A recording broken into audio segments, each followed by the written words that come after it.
Hey guys, Krang here. Happy Saturday. Hope you're having a good one. I've got my coffee. Let's talk Star Wars. Let's talk Star Wars Galaxy of Heroes. Let's talk the road ahead. Big news, long-awaited road ahead. A lot of speculation. So it's nice to have something that in a speculation video actually happens. We wanted a new mode, not in a further development of an existing mode like assault battles or territory battles. New mode. We want to be able to use full roster, be able to take teams at varying levels, play them, try them out, learn their kits. We want basically a place to try out different comps, different synergies, as opposed to, say, launching Galactic War and hoping you can make something cool down before you kill all the guys, right? The current, or even worse, practicing in territory war or Grand Arena or territory battle. You know, those are competitive modes that you only get one chance. Hard nodes, they don't exist, that are hard enough for relic content. Major need. We want daily content, right? Something we can do every single day in the game. That's not just rote, that's a puzzle, right, that you can solve. And this is what I'm describing is exactly what CG is talking about with the Galactic challenges. Okay, so we've got the road ahead. It's short, but it's dense. There's a lot in there, right? So don't let the length throw you off. Let's unpack what they did. And there's also a podcast that Crumb got on, and that's linked below in the comments. You can listen, but I'm going to incorporate stuff from that podcast that Crumb dropped as we talk about this to kind of understand what's coming and why I think we should be super excited about it. So, you know, we're very impatient. This is an old game. It is an old tech stack, right?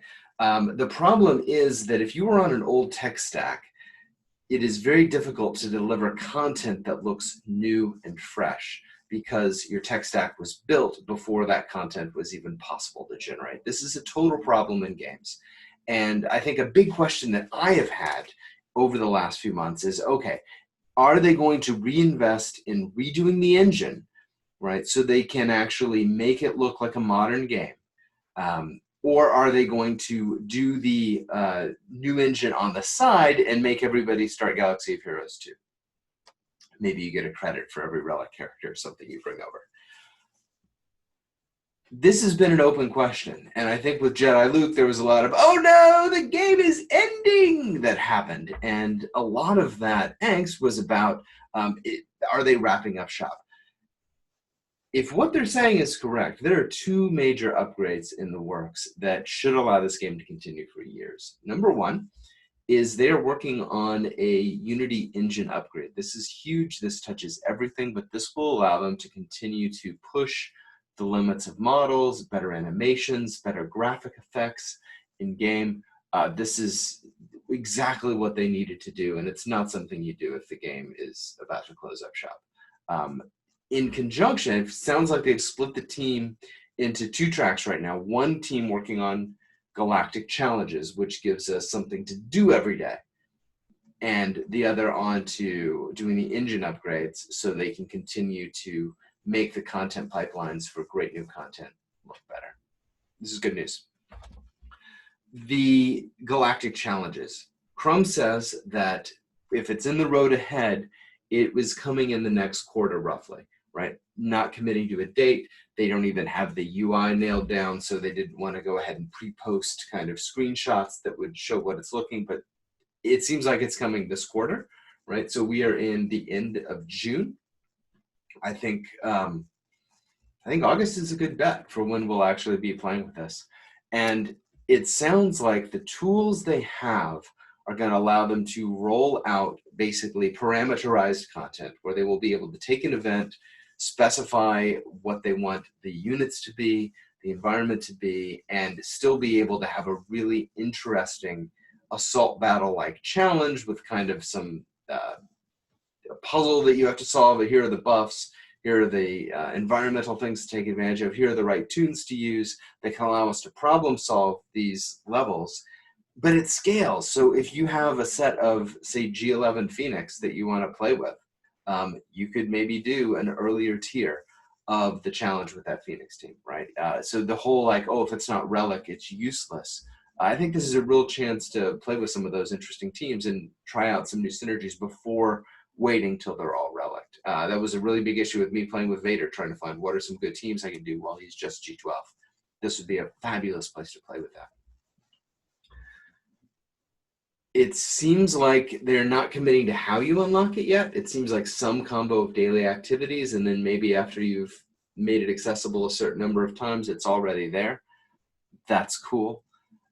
The feats are very neat. So it seems like they're going to have some rewards just for finishing each tier. And then there will be special feats that take into account if you are using the right or a specific squad. And if you can push yourself, right, you get extra rewards for that. So that will be a lot of the puzzle. You know, I imagine Supreme Leader Kylo can probably nuke everything on tier 7, but he's not going to be in the feats, I don't think. So there will be some interesting challenge there.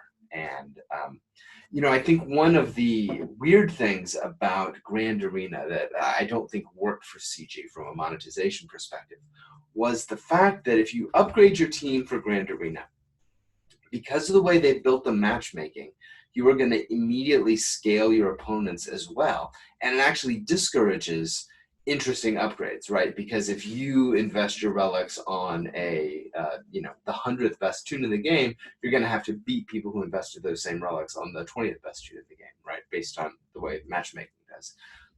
It's kind of a challenge for monetization or, you know, promoting development. You're actually better off not developing tunes or being very, very selective with your tunes in Grand Arena.